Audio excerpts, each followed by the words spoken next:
Hi, everyone, and welcome. My name is Shuchi, and I'm the director of the Transnational Literature Series at Brookline Booksmith in Brookline, Massachusetts. For those of you who are new to us, the Transnational Literature Series focuses on themes of migration, the intersection of politics and literature, and works in translation.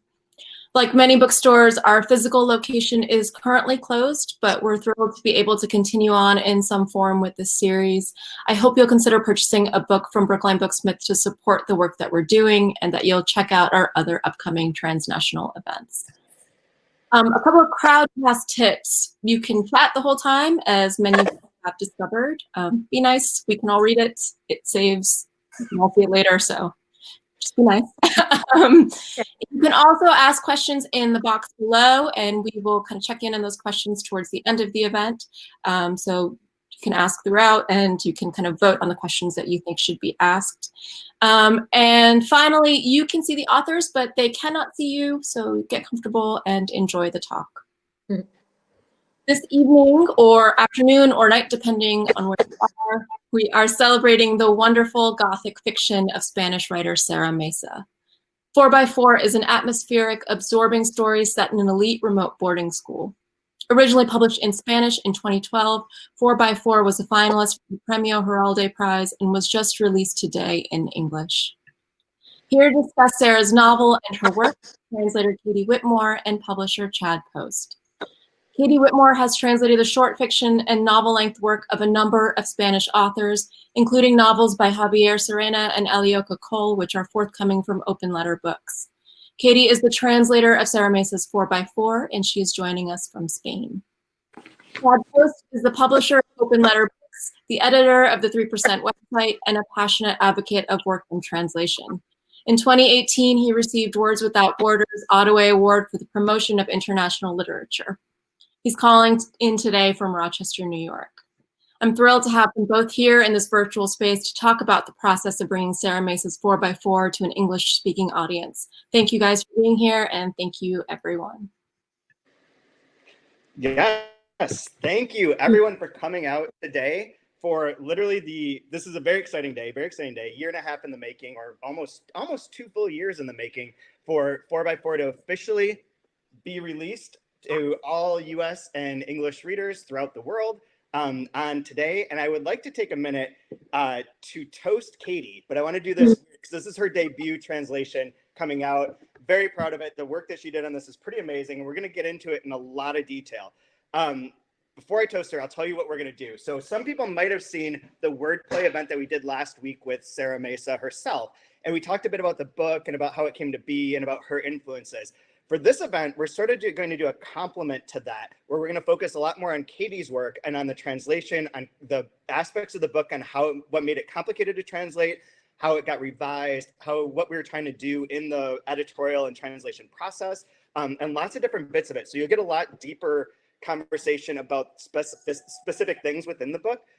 So that's what's going to happen. We're going to read parts of it, but in different sections, and talk about them along the way. So it's going to be a little bit different than a normal reading, conversation, Q&A. We'll be going back and forth, readings, questions, conversation, then we'll ask you questions at the end. But today, to toast Katie, the Women's Review of Books reviewed 4x4 in their new issue and gave it a glowing review, very intelligent, very wonderful, and amazing review, and included, for all of you translators who are listening and watching right now, you will appreciate this. So this paragraph is for all of you, and especially for you, Katie.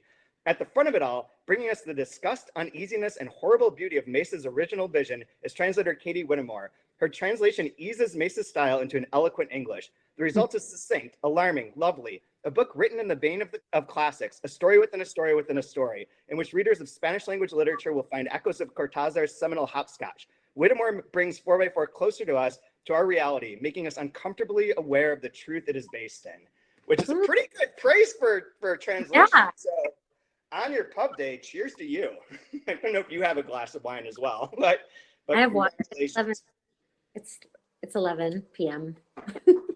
Good time for wine. It's always a good time for wine. So anyways, I think what we want to start with was sort of a recap of how you came to Sara's work as a whole, and then if you want to tell the story of how this got pitched to us and how we ended up becoming Sara Mesa's English language publisher. Sure. So about 2 years ago, I decided that I wanted to give literary translation a shot. And I had been translating just on my own hobby and for interest while I worked other jobs and raised my kids. And so I wanted to sort of test the waters, and I applied to the Translator conference in Ripton, Vermont, and ended that in 2018. So in the lead up to that, I was thinking about what I might want to bring to workshops there for a manuscript, and I knew that I wanted to work with contemporary Spanish peninsular fiction, and that I was particularly interested in contemporary women writers. So I did some digging and got some great advice on check out, and I'm translating 3 of them actually. So that's really exciting. Sarah and Nuria Labari and Moreno as well. So I first came to Sarah's work through Mala Letra, Bad Handwriting, which is a short story collection that she published in 2016. And that Open Letter will be publishing Mala Letra as well. And Cara de Pan, which her most recent publication in Spain. So anyway, I mean, I love the stories. I had this list of writers that I wanted to check out. I was living in the US at the time, and so I went on Amazon to see what I could get sort of quickly for Spanish language. And Mala Letra was one of the books that I could get like very, very quickly. So that's kind of how I found her by chance, I guess, in that way. And I brought to Breadloaf a wonderful short story, my favorite short story in that whole collection, which is Palabras Piedra, which I translated as Stonework. And it's just a great story. And the experience at Breadloaf is so wonderful. And I read from that story during the Breadloafer readings, and Chad, you were there and you heard it and you liked the story. And so we got to talking about Sara Mesa's work, and I followed up and I was pitching the short stories, and you asked about novels that she had, which I hadn't read yet. And I said, yes, she has some novels. I can get you a sample soon. And then I was off and running to quickly try to get a 4x4 sample to you. And that was in the summer of 2018. So here we are. And that's where, yes, so we signed those on. So Cara de Pan will be next, and Megan McDowell is translating that, and then Mala Letra comes out afterwards in some period of time. But we've been, since then, we've been working on 4x4 basically since then, it feels like, because you started on it, pitched it to us, started translating it, and then we went through a pretty extended editorial process of going back and forth and really trying to hone it and get it to the best possible shape that we could make it. And I hope that everyone who reads it appreciates that and sees the same vision we do. And I think that that's kind of what the focus of this conversation is going to be. But before we get into the different parts, do you want to try and describe kind of the overview of the book as best you can without giving away too many spoilers, or like maybe just something, or maybe we could do it bit by bit. We could do it part by part if you want to. Okay, well, I'll give it a shot. I'll try not Okay. I won't spoil anything. But yeah, so basically it's a dark novel, but there's quite a bit of humor in it as well. It's structured in 3 parts, and it all centers around a boarding school, an elite boarding school in Spain. But it's sort of an alternate Spain. We don't quite know what has happened. It's very much like our reality, except for just a bit more dystopian. So it might even feel like now's reality, dystopia. So the cities are crumbling, and the elites send their children to be safe in the walls of this sort of like beautiful, immaculate British style high school, which they call the college in their Spanish pronunciation. And at Wybrany College, something is amiss, something is wrong. And we, the 3 different parts, we really come to find out what that nasty secret is at the heart of this place that's supposed to be like the bastion of security and safety for these children. So in the first part, it alternates. These chapters are very short. In the first part, And they alternate between the voice of Celia, who is like a senior at the school. She is a scholarship student. So we don't know much about that at the beginning, but comes to find out there's a small cohort of scholarship students that are led into the school each year as part of Wyberny's project. And her voice alternates with a third person omniscient voice that sort of speaks from the point of view of a younger student, a first year student named Ignacio, who is very much on the outside. He has a terrible limp. He's young. He's kind of scrawny, and we see his transformation beginning in the first part. We really see how that turns out in the second part, which is told in the form of 56 diary entries by this imposter wannabe writer who comes to the school as a substitute teacher. He has taken the place of his ex-brother-in-law and assumed his identity as a sub, and has come to teach in the language courses at the school in place of the missing teacher, Garcia Medrano. So one of the teachers is out. We don't know why. And we find out later what happens to him. That's a spoiler. The third part is presented as sort of like is entirely separate. And what it is it's a short series of these like little entries that seem really allegorical. It's about a city. It's about what happens in the city. It's about we find out what the 4x4 actually is in the title. And those papers are they're Garcia Medrano's, so the professor or the teacher who's missing. They're found in his room. And so we start to see this is something that he's written.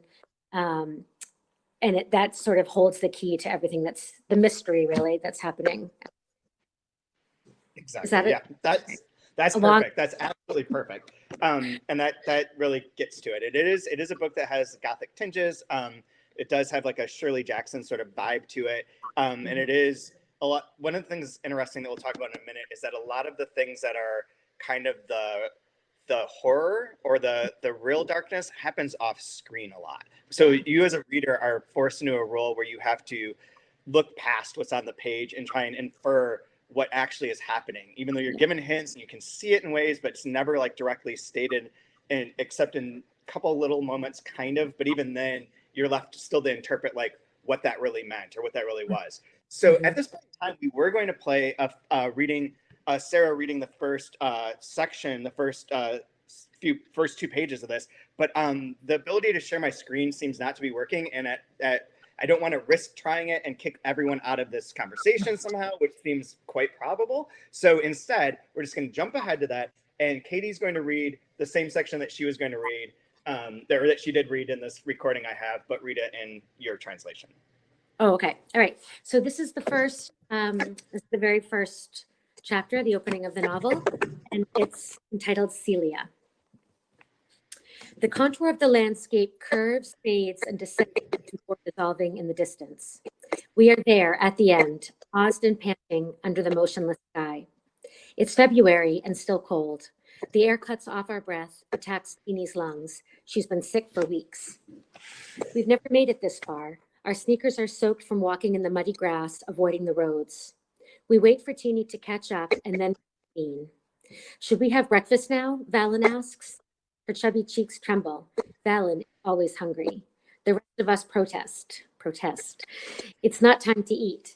We only stop to decide where to go from here, from now. There's no time to waste. We'll eat later while we walk, or we won't eat at all. We have two options. Climb the hill until we reach the highway, or follow the slope down and try to find the river.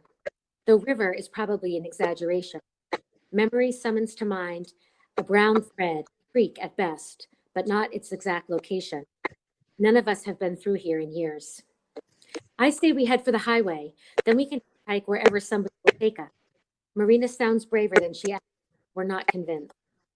I speak up. Hitchhike. Are you crazy? They'd bring us right back. The river's safer, Christy says. But we don't know where it is, says Marina. Christy shrugs. Fallon tries again, reaching for her backpack. We could eat while we decide. What do you think, Teeny? I ask. She looks up, squints. The lenses of her glasses are fogged over. She coughs again. She coughs and blinks endlessly. Her nose runs. She's full of fluid, Teeny is. I don't even wait for her to respond. I speak for her. Teeny doesn't care what we do as long as we do it quick.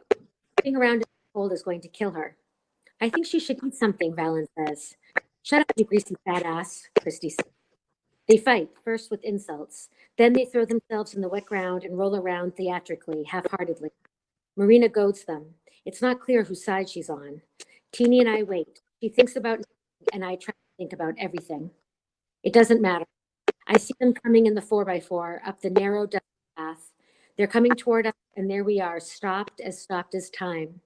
I get a rush. Anticipating a lecture from the booty or punishment from the headmaster makes me feel better. A quail chirps in the distance. Valen and Christy get up, brush off their clothes, and look me in the eye. Neither one speaks, but I know they both me. So excellent. So one of the things that came up when we started going through the book, and what you tried to do with this, was to make this section, which is in Celia's point of view, as kind of colloquial and as kid-like and direct as possible, right? Yes. Yeah. Are you leading me? I was going to say, especially in terms of the conversations and in the dialogue. Yeah. And this is one of the ones that this is not giving anything away, but we ended up reading the book out loud as the editing process. And it was during these sections that really came true. And I wonder if you had anything that you wanted to say about that process of trying to get the voices right and what you were trying to accomplish for her here. Yeah. For the early sections. Well, I think one of the things about Celia that's really important is her separateness. So she's that scholarship student. And some of these other girls, these characters that appear in this first section are scholarship students as well, but Celia's really like the ringleader. So her voice, she's mature beyond her years, but she's still an adolescent.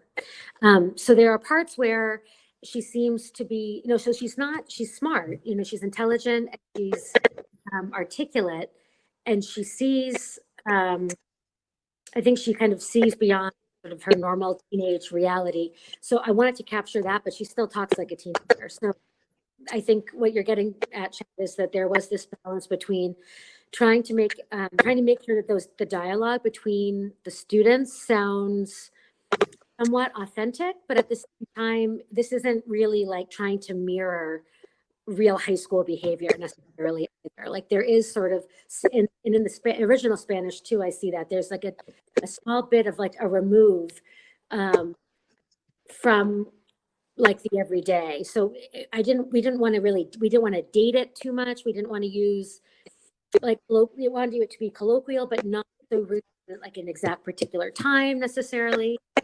So yeah, so that was kind of fun to play with. With that voice. Yeah, absolutely. I remember that distinctly. Like some of them, like the Hitchhike, "Are you crazy?" They'd bring us right back with something different at the beginning. That was a little bit more formalized, and we made it more into her voice, or into like a voice of how a teenager might say that. Yeah. Which is great. And Celia is like kind of the character when we do follow two characters, as you say, we follow more than two characters in the first part, but she's one of the focal ones because she is going, by the end of this, her arc is she's trying to escape now. By the end of this first part, she will no longer be at the school. How she goes from point A to point C is I'm not going to explain. You have to read it. You have to go down to this buy 4x4 button and buy it, and then you can find out how she gets there. But she will not be there anymore. So we're sort of following her as her narrative arc of like her declaring her sort of, she's always been independent. She's trying to get what she wants, which is to get back to her hometown to see her mother. And she is dealing with how this school's power structures exist to be able to get that thing. Yeah. Right, which is pretty interesting. And then we have someone who's completely different. But you want to read another section, which gives us the other voice. And this is what we had to go back and forth on very carefully, was because the other voice in this section is more omniscient. and has a different tone to it. And that was something that we tried to separate as much as possible through the process that you tried to do. I keep saying we, but you were really the one doing this. I was just like making comments, and you were coming up with really great ways of revising it. So do you want to read the next section that you're going to read, Hector's origins? Sure.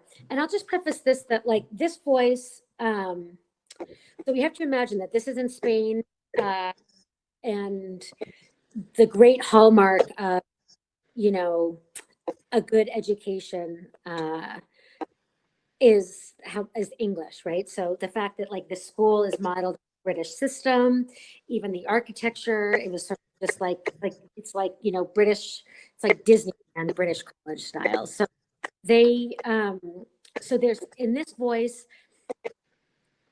there's an element to it that's very mannered, I think. But it's still I think it's still, we never know who this voice really is, but this person or this voice narrates kind of like looking over the shoulder of Ignacio, who's like I said, a freshman, but then he knows way more than what Ignacio knows as well. So, but anyway, in terms of the tone, it was trying to sort of model that this voice's place in college, like library. So it's called Hector's Origins. But the new kid's origins go back to some time before, 2 weeks before, days before. Not that time matters much in this place where the days are so like one another. They accumulate, piling up, creating a sense of continuity, movement, the evolution of something. It's important to note, perhaps, that Hector isn't present on this occasion. Just his mother, or the woman who looks like Hector, and the father, him for sure, in the headmaster's office. They are joined by the assistant headmistress of school, alias the Booty. The office doesn't seem like an office. It's more like a magnificent living room with its crystal chandeliers and perfectly worn Persian rugs, vulgar if they're too new, and gleaming floor-to-ceiling windows, the glass spotless and free of flies. Seated in leather armchairs around a low table, they speak for a long time with the particular stiffness to which they are accustomed. The Booty, a real beauty in another, discreetly keeps her distance. Only when necessary does she add an opportune fact, blinking before she speaks. In general, such facts relate to fees, services, and requirements, details of which the headmaster is ignorant, given that he delegates this minutia to her. The tone of the conversation is sickly sweet, good manners, slightly soured. The office smells like cologne. Which one? Impossible to say. A mix of various scents, those worn by the people now present and by those who are absent, the people who sat where they are now, finalizing the details of their progeny's manipulations. The scent of the elite, one could say, if it weren't an oversimplification, since that isn't exactly the case. But one couldn't claim the opposite is true either. You do realize we're making an exception. We know, Hector's father says. He moves his hands to accentuate his words, like he did when he was a government minister. Unnecessary rhetorical emphasis. It will be more expensive due to the exception, you understand. Still, you insist this is what you want? Yes, we insist. It's absolutely critical. Though it won't be easy for us getting rid of the boy, the woman adds. Getting rid of isn't quite the right expression, the father says. His eyes flash. He looks at his wife and she goes quiet. The Booty smiles at them both. They shouldn't feel comfortable, she says. Language betrays us all. Parents undeniably feel a sense of relief when they enroll their children at the college. It happens to everyone. Bringing up a child is complicated, an act of responsibility demanding extreme dedication. There's nothing wrong with leaving a piece of it in the hands of experts. Hector is a brilliant boy, the woman continues, speaking cautiously. Very intelligent, headstrong, a bit mischievous maybe. He always finds a way to make his uniform unique. A patch, hole, a button pin somewhere. As you know, he needs to do things his way. Ah, but that's good, the headmaster says. That's very good. It speaks of character, strength of character, manliness. We don't go overboard on rules here. Strict on the fundamentals, flexible on incidentals. Our educational methods are liberal. They're based in absolute freedom. Will you have some? He turns to look at Lux, the cat, who has just slipped through the bars on the window. Coffee? They drink from little porcelain cups, served with biscuits they barely know. Then settle the rest, the registration, monthly payments, additional installments. The visitors express surprise that rooms are shared, but nod sensibly at the explanation. At this age, boys on their own are hard to control, says the booty. This way, they keep an eye on each other. It's not to their benefit to be alone in their free time. Obviously, some boarding schools make private rooms a mainstay of their appeal, the headmaster continues, precisely because they have nothing else to offer. Special menus, the latest technology, professional facilities, blah, blah, blah. They're only focused on the superfluous aspect. We guarantee a sufficient level of material comfort, not excellent perhaps, but sufficient. But we also guarantee an extraordinarily high quality education, which goes far beyond academics. We do not impose discipline. The children impose it on themselves. Rigorous, not rigid. Firm, not hard. Personalities are sculpted, polished until they shine. The country's best have passed through here. We know how to shape the best.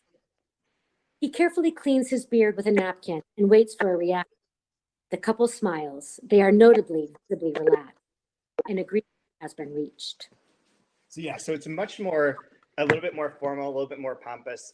There's a lot more description and like camera work going on in this section. One thing that I'm going to give as a clue to anyone who's going to go buy the book from Brookline right now is that pay attention to the cat. It's a helpful thing. I'm not going to explain why, just pay attention to the cat. But the one thing that we want to talk about here were the nicknames.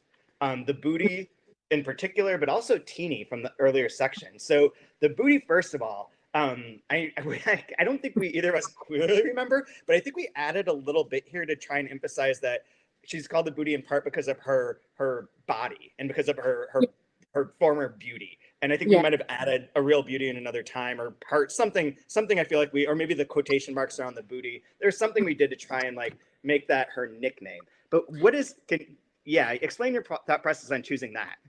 So in the original Spanish, all the administration, there's the headmaster, there's the booty, who's the assistant headmistress, and there's also a character called the advisor, who is obviously like a guidance type orientation person. And in Spanish, the booty is la culo, right? So these are all nicknames that like the kids at the school would have given these adults in the administration. And culo in Spanish can mean anything from like straight up like ass to even my little kids say like mi culito, which is like my little butt. So depending on how it's used, it can be like more or less, right? So it's later on the booty is identified as a woman who is sort of like past her prime, but who was really who's a very attractive woman, but she's sort of now mature woman and sort of past her prime. So obviously like we couldn't call her like, I wouldn't translate it as the ass, we in English, an ass, a person who was called the ass, would have very different connotation. So I was trying to think about a way of sort of like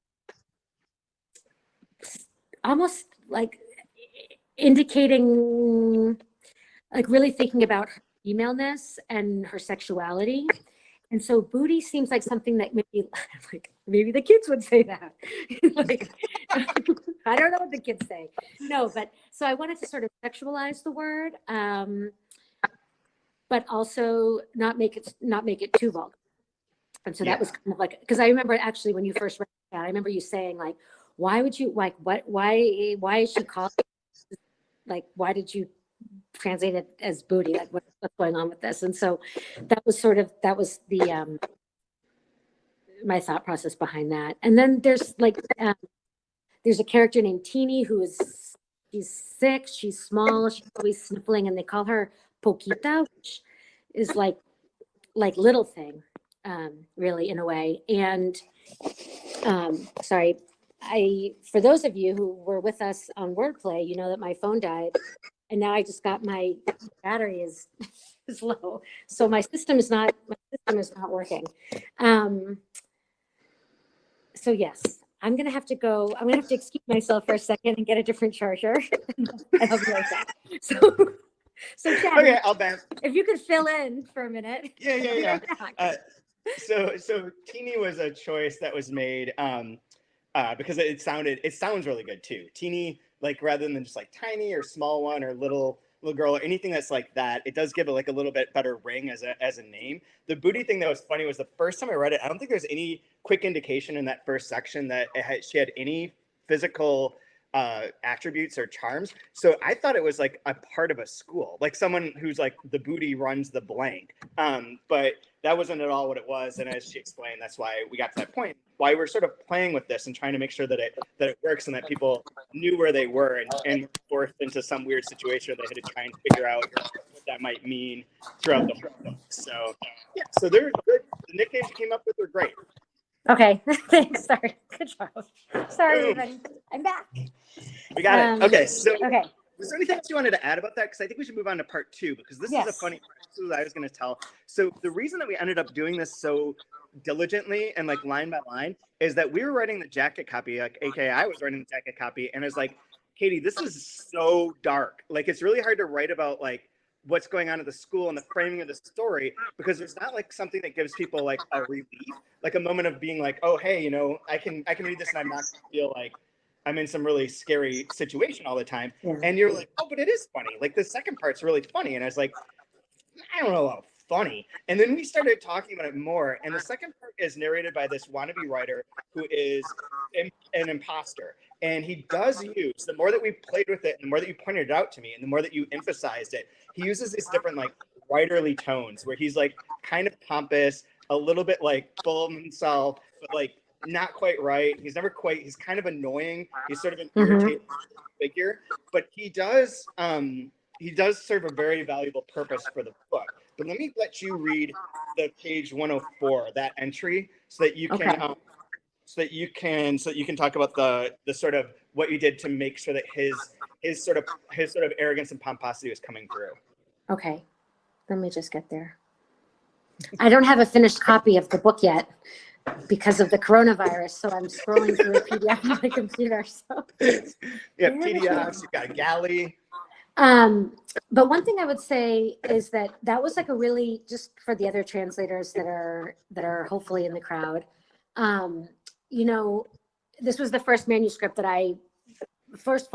that I turned into an editor, and the experience of having that person not really get like a big part of the book because I think that might have been on me though. Let's be realistic. I don't know, but it was a really great learning moment where I realized like, okay, something was missing, and there was areas that we needed to emphasize and look at, and that I needed to be able to bring what that really subtle humor in the original to this text in English as well. So it was kind of an exciting learning moment to really see like, okay, you know, there's things that even when you do your best, until someone else has eyes on it, you don't know how it's going to land, right? And so we ended up really trying to hone this voice in particular and think about his character, think about his personality, and, you know, how would he say certain things? This is his diary, so it is written, you know, in the form of a journal. But it does have these sort of little writerly tics because that's sort of his aspiration. Okay. Sunday, November 12th. Nope, sorry. That's the beginning. That's the wrong entry. Yep. Friday, November 17th. Okay, thanks.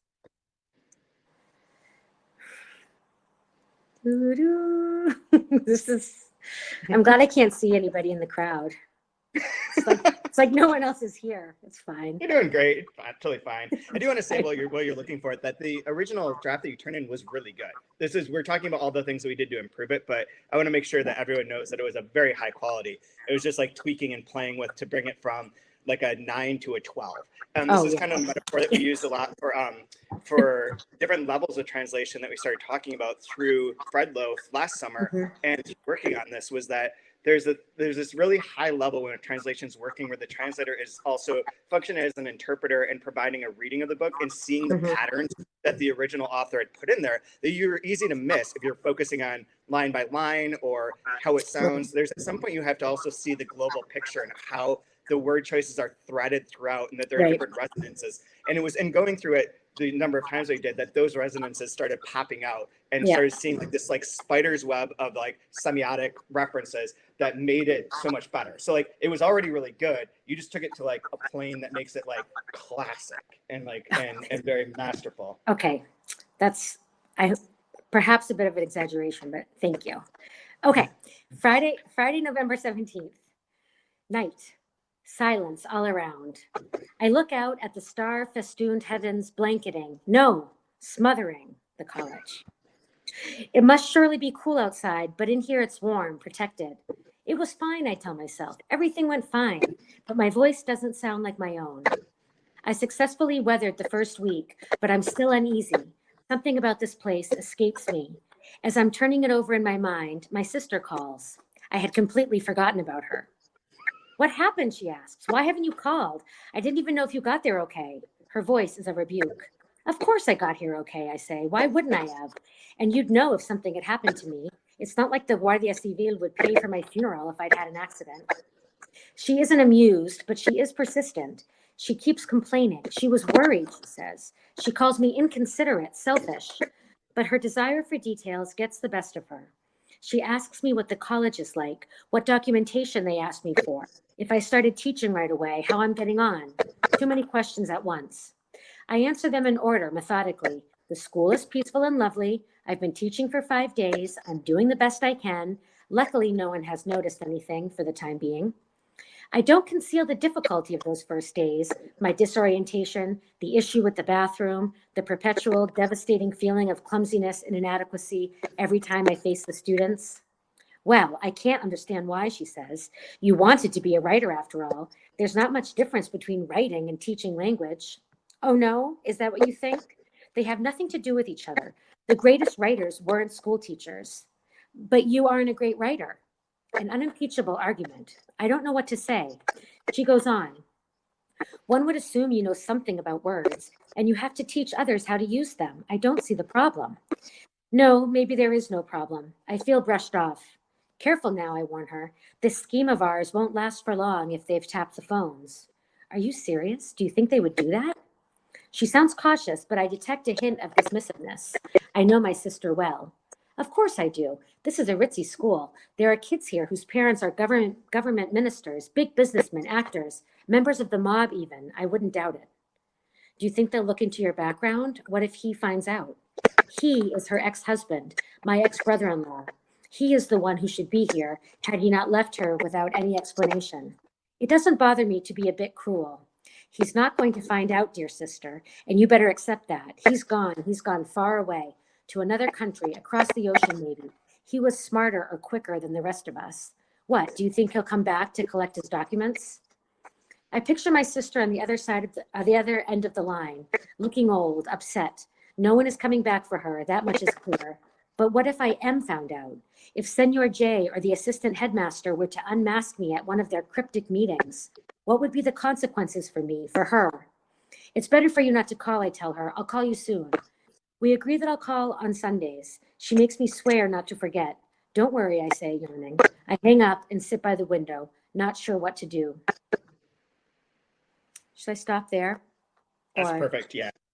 That's perfect. So you emphasize it really perfectly, but like the no smothering, like his corrections to himself and his sort of like way of speaking about himself and about what he's going through. The center, he is very much a male writer protagonist in the sense of like everything goes through what his perception, what's happening to him is so important and it's what's going on. And he serves in the book as after the end of the first part, you're gonna be like, whoa, what the hell is going on at this place? And then he comes in and through this diary that is chronological and like is basically his falling into what's going on at the school, he serves as the reader, as the reader's viewpoint in a lot of ways, and lets us become kind of the detective trying to uncover this or whatever, not detective, but like the version of trying to understand what's going on. He's our engine, our guide to all of the school. And this comes up in a lot of weird ways. One of the ways is through the atmospheric way that he writes. So I'll read one short section here that's really creepy. This is on a weekend. It's like the next day, Saturday, and everyone's gone from the college. It begins with like, weekends here are strange, slow and tedious. People disappear or retreat. There's an unhealthy stillness, something crouching behind the silence. I'm flattened by inertia, this glacial slowing of the hours. Am I complaining? Do I dare complain? And some of that sort of like near purpleness is very much his bit too that we wanted to play up. But then a little bit later, I stroll the tidy grounds, a thoughtful, well-planned combination of arbors, small green plazas, benches. A verdant lawn extends beyond the gardens, always mowed and smelling of fresh-cut grass. The mastiff is always running out there, demented. Something isn't right with that dog, some kind of nostalgia, some memory of wildness. I call her, but she doesn't trust me and runs away. My umbrella blows inside out every few minutes, but I keep my balance, careful not to step on the soaking wet grass. My feet slosh anyway. I make for the library quick as I can. The door is open. A Persian cat sits squarely in the lobby, its eyes on me. The silence is unsettling. Not thick exactly, but thickening, as if I myself were becoming slower or heavier. There's an abnormal quality to the shadows, a sickly and temperate temperature. I leave immediately. And so he's also building the atmosphere of this place in a really interesting way that helps the reader get a better sense of the creepiness and see where we are. We were going to go through one other section, but I think we should skip that. I don't think there's anything that we really need to keep in there, except that it is interesting that he refers to in another section how he wants to write a novel of this place, but this journal will never be the novel. But it is our novel. We're reading his journal as the novel. So it's kind of like an endless, like inside itself sort of moment, which is wonderful. But the part that I wanted to talk about more because of the translation aspect is part 3, is the Heroes and Mercenaries, Garcia Medrano's papers. Now, this is an all new voice, all new section. These are the papers that philosophical sort of writings that Garcia Medrano, who is gone, and that our narrator has replaced, as substituting for, left behind. And it's a very short section. It's like 10, 12 pages, but it's very layered. And I think you should read the beginning parts of this so that people get a sense of what this sounds like, maybe even just like the first couple paragraphs or something, or first couple of sections. Sure. I just am going to frantically scroll to it. Scroll. Control, find, 27. But something about this section that's interesting is it's really sort of allegorical tone. So everyone will see or hear in a minute just how different this voice is. And it's like you said, philosophical, but it's also very like these papers are discovered by our wannabe writer narrator. And he thinks that there's some sort of like short story or some sort of notes, right, or an outline for something. And so I'm going to get there right now. Let me add one thing. Sarah does this in her books frequently, that there is kind of this coda, this last section, like in Card Upon, like there's 2 halves, and the second half is second 2 parts, and the second part is much shorter, and it sort of reframes, it jumps in forward in time and reframes like what's happened in the first part. And this sort of ties everything together in a way, like thematically, and kind of gives a rounding to it. The new book, Una Moore, has something similar where she told you that she spent like no time, and it was easy for her to write most of the novel, but she spent almost the exact amount of time writing like the last 5 pages. That she has these like grand ideas, and like sort of the meat of things comes in this way at the end that sort of reframes what you've read before. It's a really interesting thing that she does in writing. Scar does that as well, but in like a circular way, which is another book that if you're interested, you should definitely buy. Scar, that came out from Delkey 2-3 years ago. It's very good as well. So anyways, that was my book. Oh, I was going to say Scar won the Ojo Crítico prize in Spain, which is a pretty important literary prize for writers under 40. And that run, I think, so what that would have been maybe 2015. So, and it's her only other work in English so far. Okay. So this is the first couple of little sections from Heroes and Mercenaries, the Garcia Medrano's papers. 4x4, her little world. The girl paces the room, goes to bed, gets up, waits. Sometimes they open the door.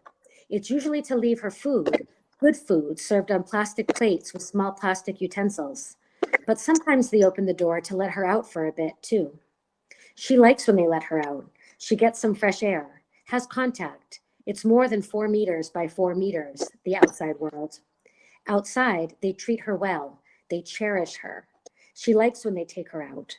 Her body is damp with sweat and the desire to be let out. The city is fortified. It's surrounded by a wall 3 meters high. The wall is made of stone. There's some graffiti, not much. Graffiti written in an unknown language. No one knows what it says, but even if they could understand the words, the city's inhabitants wouldn't be able to read them. The graffiti appears only on the outside. There's not a single word on the inside of the wall. No drawn hearts, not a single "I was here," not even a little obscene drawing, nothing.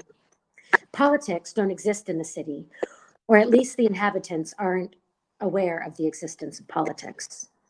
The existence of something comes into being only through the awareness that it exists. That's why. Read one more. Okay. The wall was built just a few years ago by thousands of men, but all the city's inhabitants believe it's been there for centuries, despite the fact that they are only just seeing it now. Sometimes they gather to watch the men lifting and setting the stones, but they've forgotten this too. The building of the wall and the building of a consciousness of its antiquity were simultaneous. That's why. So I'm going to speak to this for 1 second, kind of to build up with something that you've done in other places. But that whole wall, and this whole book is based around the idea of power structures and how keeping things out isn't necessarily safer, because when you're inside, there's also structures within there that are damaging, these structures exist overall. And this wall part obviously sounds very familiar. Yeah. There was, as you said before, like when you first read it was when the border crossing stuff was going on and the kids were trapped in cages. And then when we were editing it was during Jeffrey Epstein times and women are trapped in cages. And now in Corona times, we're all trapped in cages. And it works very well because those power structures don't necessarily change. But it is, like you said, allegorical, but also very direct, but yes, also like mythological in a sense. And this idea of creating this myth and of what these things are and how they come to be forever and how they are unchanging is really interesting. One last thing before we open up to questions I want to talk about is we alluded to it before in the other event and sort of talked about it for a second, but there's this section right here on 232, there's a quote. The feeling of satisfaction, a kind of sensuousness, produced by having survived, can become a dangerous, insatiable passion. It grows stronger every time. The higher the mountain of dead from which a survivor rises, alive, the more intense and tyrannical the need for that experience. The lives of heroes and mercenaries reveal a sort of addiction to it. And then it goes on for one paragraph that's not a quote. Heroes and mercenaries command the most respect among the city's inhabitants. The heroes are made up. One believes in them as one believes in the gods. By contrast, the mercenaries are contemptuously real. They are many and they are well regarded. They comprise society's upper echelons. So when we were proofing the book right before we were ready to send it out to the printer, that quote I double checked because it's from, what's the name of the book actually? It's from Canetti's Crowds and Power. And so I looked to make sure that we didn't screw up like a quote and could not find what was in the galley anywhere online. And I did find the book itself, like a PDF of like the entire book, and went through and found the paragraph that was from, but it wasn't what we had in the galley. And that's when I asked you like what had happened.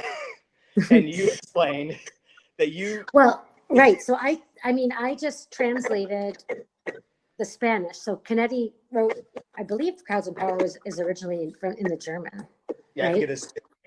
So anyway, so Sarah had quoted the Spanish translation in this book, and I just translated into English her Spanish quote.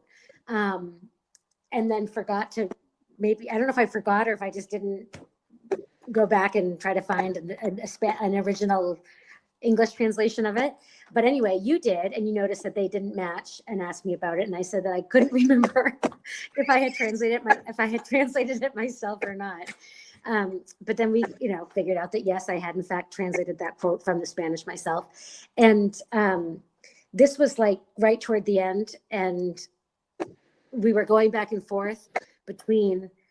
So the English translation of Crowds and Power was from like this when, the 60s? 50s, 60s, 60s, yeah. Yeah. So, and it was, and there were aspects that were good. There were aspects that were more impactful or choices that were more resonant than what I had chosen. But then there were aspects of my translation that we wanted to keep. For example, in the Spanish translation of Kennedy, the heroes and mercenaries, the word mercenary is used, mercenarios. But in the English translation, they use the word soldiers. And so if we were going to go with the actual published English translation, we would have to change even the whole title of this third section. And I really resisted that. I didn't want to use soldiers because I really think that mercenaries, obviously they are a class of soldier, but that aspect of sort of like ruthlessness and the transactional aspect, transactions are also really important in this book, that people get and give according to like a whole hierarchy and system.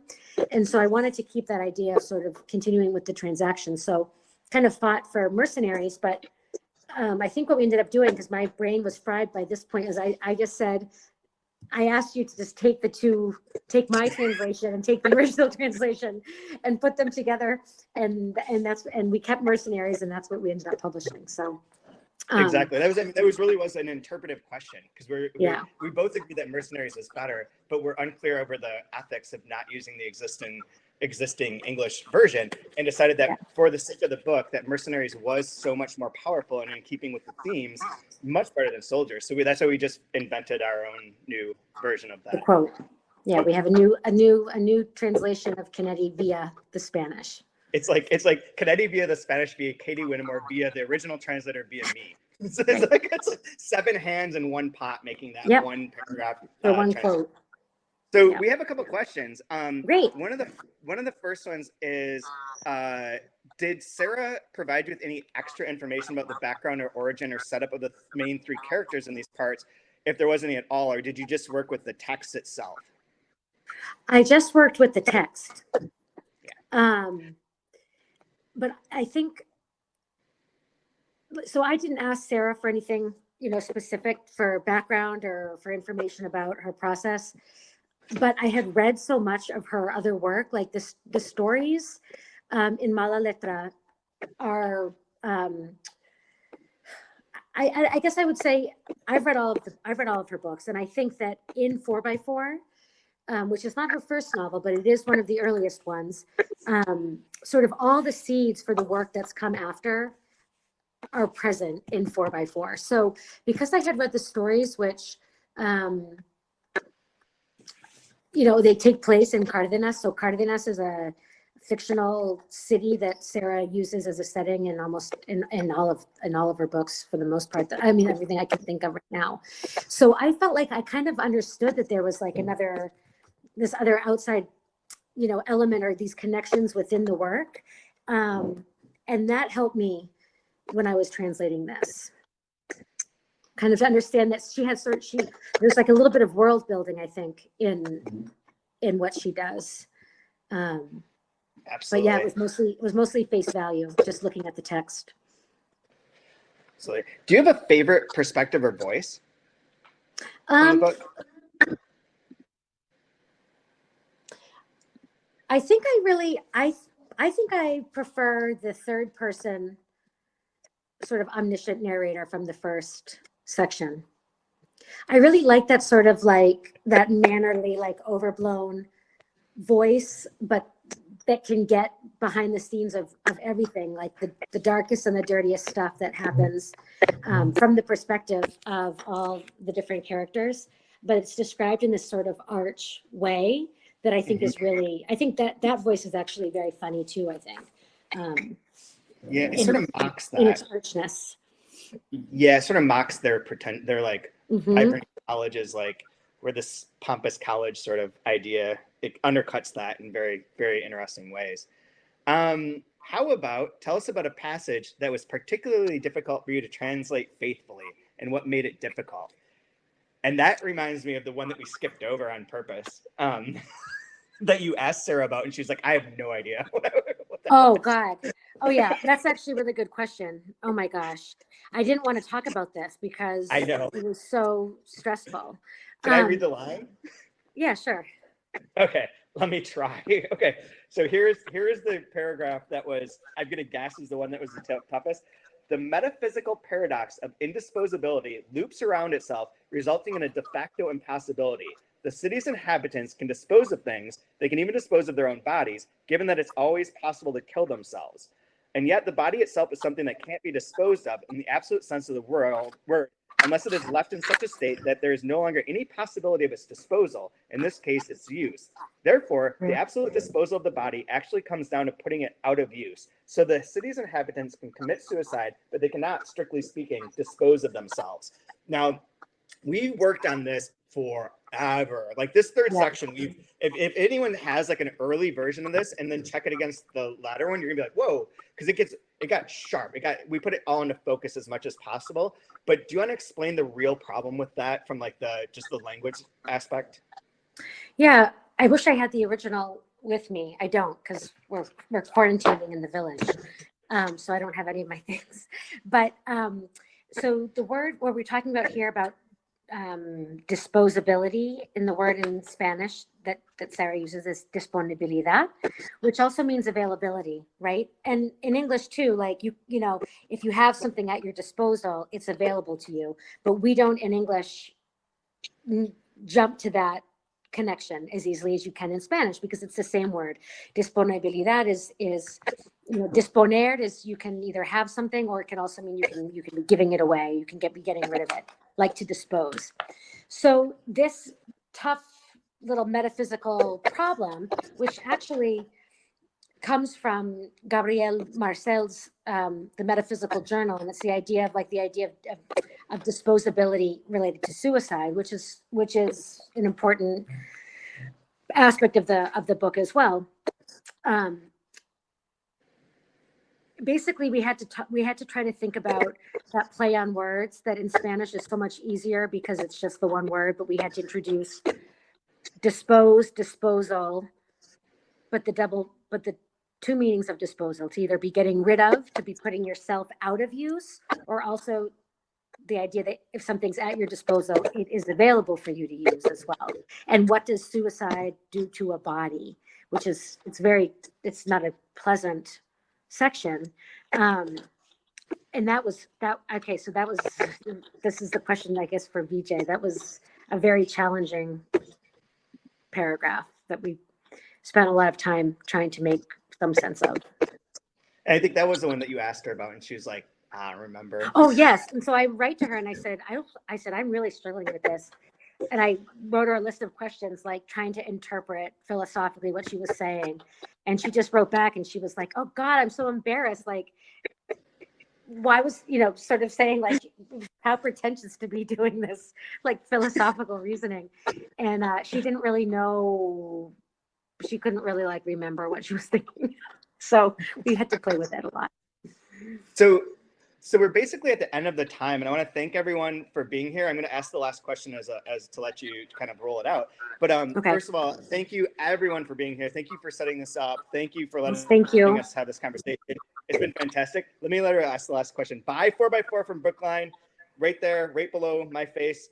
Buy Scar too. Buy Scar too. Buy all of Sara's books. Buy all of them. They're forthcoming. Pre-order them in the future that is going to be bright and wonderful, and we will all be together soon. But Katie, take us out by telling us about plugging some of your future projects. Okay. Well, two projects I've turned in. We've got Nuria Labari's World's Best Mother coming out with World Editions early next year, and also The Communist Daughter by Aroa Moreno Duran, which is coming out in, I think, April 2021 with Tinder Press in the UK. And then forthcoming from Open Letter, we'll be doing 2 of Javier Sardena's books, Last Words on Earth and Attila, an Unreadable Writer, as well as Alyosha Cole's Attila. And there's not time to go into those projects, but they're going to be great. And then I'm also doing Mala Letra, which is Sara's short story collection, Sara Mesa's short story collection with Open Letter. And then you have more things in the works that might not have contracts signed, but you have a lot of projects. So congratulations once again. Cheers one more time for your debut coming out today and to the launching of a great translation career. Thanks. Thank you, everybody. Thanks so much. Bye, Katie. Thank you so much for coming, everyone. Thank you, everybody. Thanks.